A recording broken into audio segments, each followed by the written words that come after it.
So why are acts of services important and how can one perform those? There are three kinds of karma. Samshipta is over and done with. Vertman is presently occurring. Prarabdha are actions commenced in the past which will come to fruition in the future. And then there's a fourth kind called nitya karma, and that is eternal. So the eternal karma is karma yoga because it has no time. There's yoga, there's completion of perfection of union. And we lose all track of time. So there are 7 kinds of karma yoga. It's called Siddhanta Achara. And the 7 kinds are puja, pat, reciting scriptures, doing worship, homa, the sacred fire ceremony, sangeet, singing, nrit, dancing, telling the stories of God in dance, pravachan, what we're doing right now, explaining what it means and why we're doing it and how does it work, and arpana, acts of service. And that's why we do acts of service. And that's how we do acts of service. There's a difference between work, seva, and karma yoga. Work, we do something in exchange so that we get what we want. I will do for you if you will do for me. Like a consideration. Yeah, consideration. Yes. And seva, it's a privilege for me to show you how much I love you and how much I respect you by doing what I'm going to do. But karma yoga, I'm not there. I lose all track of time. I have no other feeling, no other thought than the action that I can perform. An action is being performed through me. So these are the different kinds of karma. We want to do enough work so that we earn the privilege to do seva. And we want to do enough seva so we earn the privilege to enter into karma yoga. There's a distinction between the three. So the second question that we got is, what is the purpose of a sadhu's life? And what does the society expect from them to contribute? Well, in Bengali we say jotamot totopot. So as many as there are individuals proceeding, so many are the ways that we manifest divinity. And so many are the goals that we set for ourselves, or the purpose, the way we define the purpose of our lives. But I would suggest that sadhu means efficient. And if you do what you do efficiently, you don't have to do it again. You did it once and it's done. And it's done efficiently and you achieve your goal and you manifest perfection through the action. And thereby you gain liberation through action rather than liberation from action. We're not seeking to be free from action, we're free through action. By doing the actions efficiently, paying attention to what we're doing, we achieve that state of karma yoga. Now the purpose of a sadhu's life is to perform sadhana. And sadhana is the discipline through which we enter into yoga. The karma through which we enter into yoga. Now, society will expect or want from sadhus many, many different things according to the circumstances of each and every individual. So it's difficult to generalize what does society expect from a sadhu. Hopefully, if a sadhu is efficient, they will expect an example of efficiency in every action. Yeah. What are your views on animal sacrifice? So the question that came is, I have seen people worship Kali and has to sacrifice animals. What is the meaning of that, and how do they know that the soul is for Kali and not some other entity which exists before humans? Actually, the meaning of the animal sacrifice was the sacrifice of my animalistic nature. Okay. There are three natures in every human being. Pashubhav, Viryabhav, Divyabhav. Okay. Pashubhav is my animalistic nature, which I respond from my lower chakras, eating, sleeping, mating, responding to the calls of nature according to my nature. Viryabhav is striving to improve myself and to become something better. Divyabhav means manifesting divinity through every activity. So now the purpose of the animal sacrifice was for me to sacrifice my animalistic nature.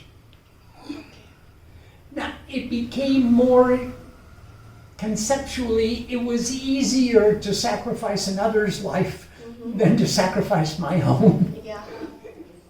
To change my own nature requires a concerted effort, whereas it was much more efficient to cut the lifespan of another individual. But that was not the meaning of the animal sacrifice. The meaning was to change myself, to control my animalistic nature so that I'm no longer only responding from action and reaction. I'm no longer responding as an animal from my lower chakras, but I raise my vision, I raise my perspective, I raise my capacity so that I can respond from a virya. I'm a hero, I'm a warrior, I'm striving to combat those animalistic tendencies until I become divya, divine. The next question that we got is, have you come across someone who says, I'm not religious but I'm spiritual? And when asked about the difference, I really couldn't comprehend the answer. All I understood is that they don't like idol worshipping but believe in energy. Is it really different, or are they both members of the same boat? Religion, actually, in English, it comes from the Latin religare, to rely upon. Okay. Religare. Yes. Okay. And the reliance upon a set of principles divides us from other individuals. So we automatically have, if I have my sense of religion, everyone has their own sense of religion. Good. Whereas spiritual is universal. Oh. And we all ascribe to the same principles of spirituality. No matter what religion you subscribe to. Yeah. And you could be a member of any organized religion and not be spiritual. True, very true. You could be sectarian and be a member of an organized religion. True. And say we are the chosen people, or our ideals are correct and others are wrong. Whereas spiritual has a principle which applies to everyone and in every circumstance. So I would make that distinction. It's possible to be spiritual without necessarily subscribing to any particular faith of religion. It's also possible to be religious without being spiritual. Yeah. Next question is, importance of location of sadhana.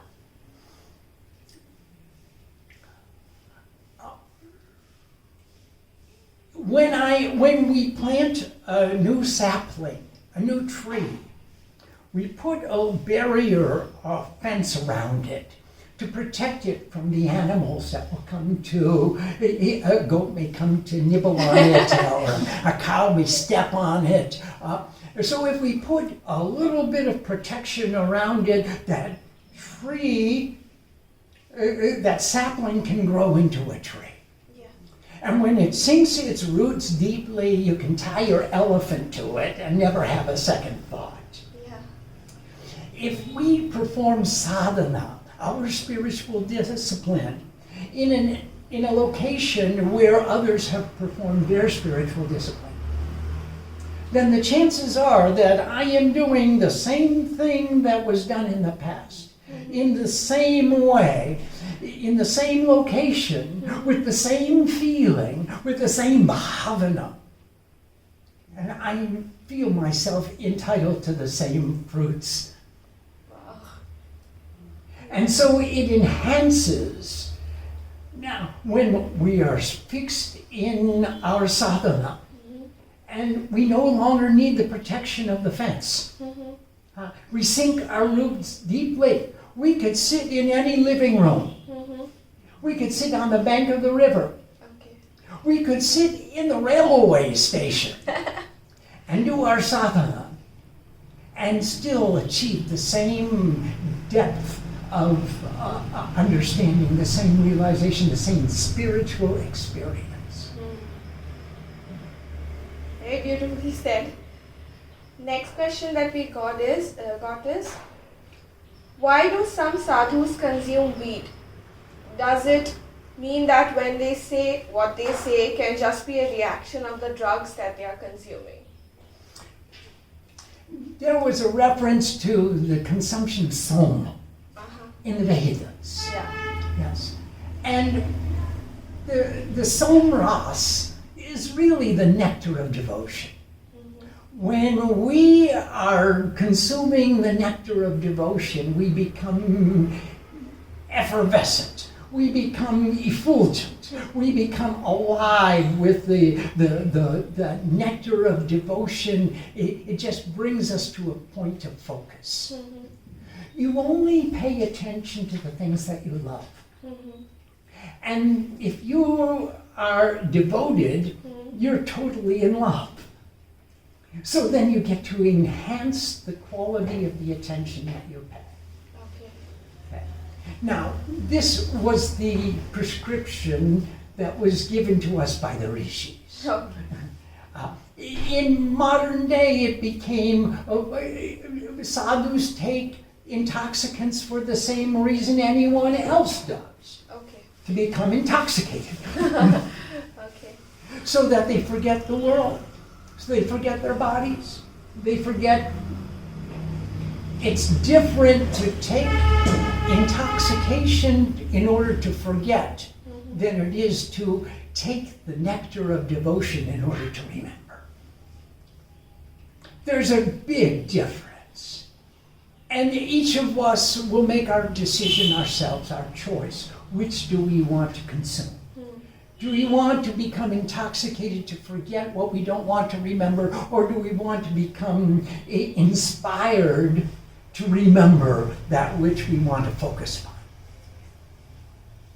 Oh, that's your definition of what is an intoxicant, or what is weed, or what is somras, or what is any other object if it's separate from you, if it's apart from you, if it's external. Then it's not the same as the devotion that comes from within. The next question is, what is the importance of demigods? Our villages offer prayers to demigods. Do you think praying them is more effective than praying the gods that we know? There's only one God. And demigods or semi-gods or almost gods or close to gods, they're just different aspects of the one God. Okay. Kal means darkness. Mhm. Kali takes away the darkness. That's why she's dark. Gauri illuminates the light. Mhm. Now, are these demigods or are they different from each other? They are manifestations of the one supreme truth. I either give up my darkness or I illuminate my light. Mhm. The reason we pray to demigods is because we love God. And we want to come closer to God, so we're coming closer to the aspects of God. Okay. Each of these semi-gods, demigods, almost gods, near to gods, they're all links in the chain that bring us to God. So it's not different from worshiping in any other way. We're just worshiping. And worshiping is fun just in itself. Next question is, are ghosts or spirits real? Can we harness their energy through black magic? Well, let's talk about magic first. Because magic is something that I can't explain. It's probably Illusion? no. It's not quite illusion. It's something that has no physical manifestation. I can't tell you how it works. It's magic. I can't tell you what it feels like to be in love. It's magic. It takes over my being. Now, ghosts and spirits are incorporeal beings. They're spiritual. Spiritual energies. Let's call them spiritual energies instead of ghosts or goblins or whatever. They're spiritual energies. And does spiritual energy exist? I would have to say yes. In my experience, that's how I became a sadhu. I had experiences of spiritual energies, and those spiritual energies brought me closer to my goal. So all of these spiritual energies can be harvested, not by black magic, but it's magical because it's metaphysical. And there's no way to define what is beyond the physical. You have to experience it. And then you'll understand. How does it feel to be in love? You can't explain it. Or how sweet is the sugar?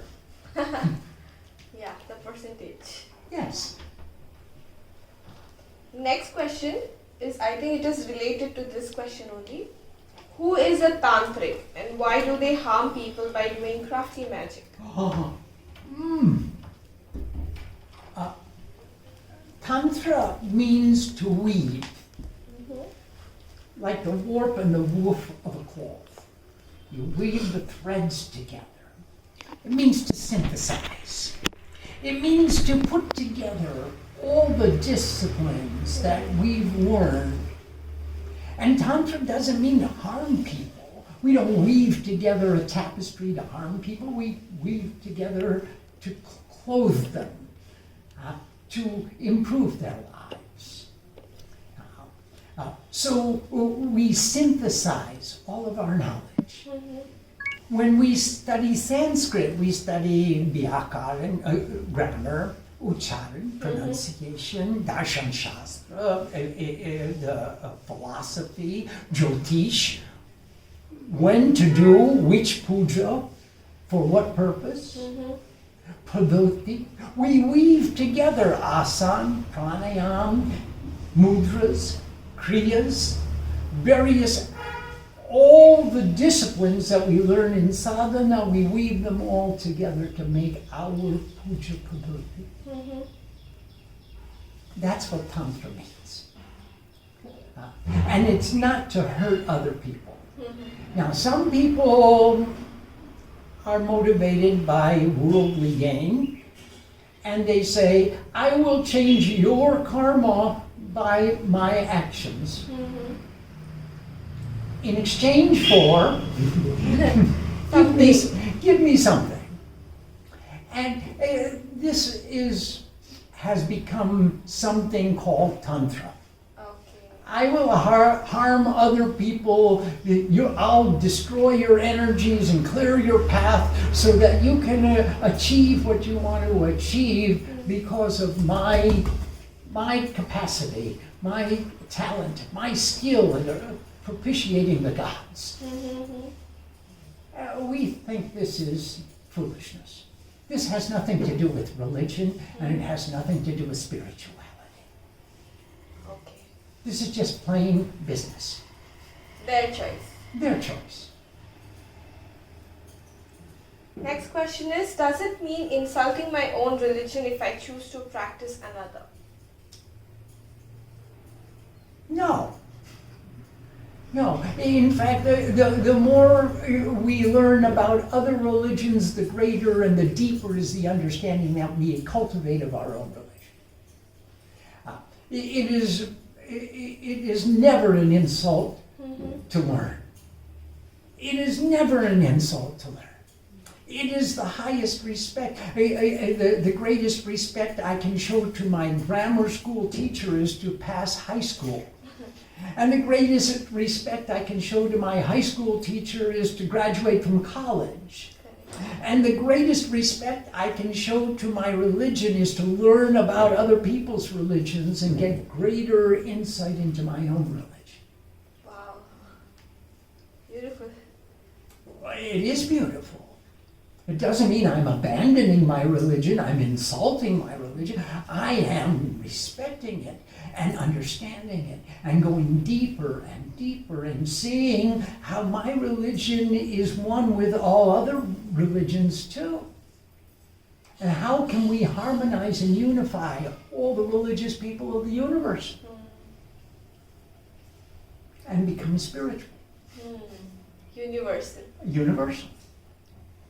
Next question is very interesting, and I think it will, the youth of today will relate to it the most. It says, how can I have the ideal relationship? And how to deal with breakups? And your ideas on cheating, hookups, friends with benefits relationship these days. Are these not setting wrong morals in the society where everybody is becoming sex-driven and the essence of love and worshipping God is getting lost? Wow. There's a lot to unpack there. I believe the objective is not to find the perfect partner. The objective is to become the perfect partner. Only when we become and make ourselves into the perfect partner do we become worthy of finding a partner who's worthy of us. So the ideal of a relationship was set by Shiva and Shakti. And they had a perfect relationship in equality. They were perfect partners. And they both joined together in order to continually reinforce and inspire the divinity within each other. And that's why Shiva became Shiva, because he accepted Parvati as his equal partner. And he had the energy of the universe propelling him to his greatness. And Shakti became the energy of the universe because she was filled with the knowledge that infinite consciousness is with me. And together, consciousness and nature, we will bring about the perfect relationship, the perfect union. And I believe that every relationship is seeking the same security, the same dynamic, where I have a constant reminder, no matter where I go in life, there's going to be somebody who says that I didn't give enough, that they want more. But when I come home to my Shakti, she's going to accept me and revere me just for who I am. And if I can do the same for her, we enter into a relationship of perfection. And that is the true essence of the relationship. It's that constant inspiration to each other to be the best we can possibly become. Now, if we break up, I didn't give enough. Okay. I must have in some way transgressed, because why would my Shakti leave the perfect partner? I must have been an imperfect partner. Where did I fail? In which ways did I transgress? Now, how can I do better the next time? Breakups are education. Okay. This is an opportunity for introspection, where I get to look at myself and see, where can I do better the next time? Now, hookups and other frivolous relationships are an attempt for my loneliness to have a relationship with your loneliness. They are not an inspiration for my divinity to have a relationship with your divinity. Okay. I'm just looking to pass time, and I'd like some inspiration, but I'm not willing to give 100%. So how can I expect to receive 100%? So those are the nature of frivolous relationships. I don't know about morality. That's an opinion. That's someone's judgment. But I can tell you, if I'm willing to give 100%, then I'm sure to find a partner who wants to give 100%. And together, we can make ourselves and remind ourselves that we are a divine couple getting together for the purpose of expressing divinity. And remembering that all the time in every action. Very beautiful. We will do the other questions later, but before we end, I really want to discuss with you about the gender issues. Okay. About the equality of men and women and how they were treated when, what is given in our Vedas about it. Well, in the Vedas we have rishis and rishipatnis. In the Vedas we have women seers.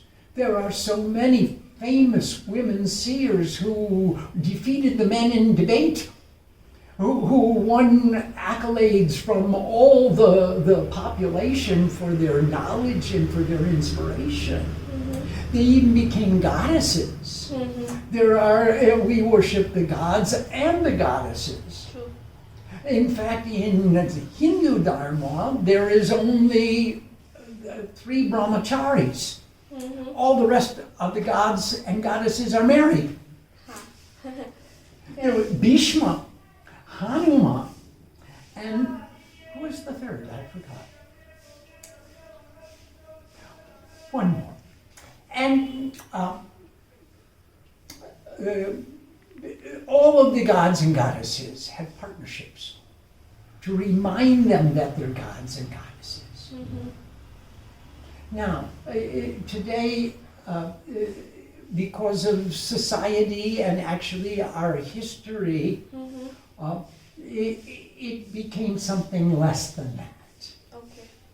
Because in the old Vedic sculptures, in the Puranas even, we find that both males and women were very lightly dressed. Yeah. They weren't clothed very much. They weren't all covered up. Yeah, I think even in our temples, if we see the old temples, we will see the sculpture which are very covered. Someone just sent me photos from Khajuraho that the whole community was almost naked.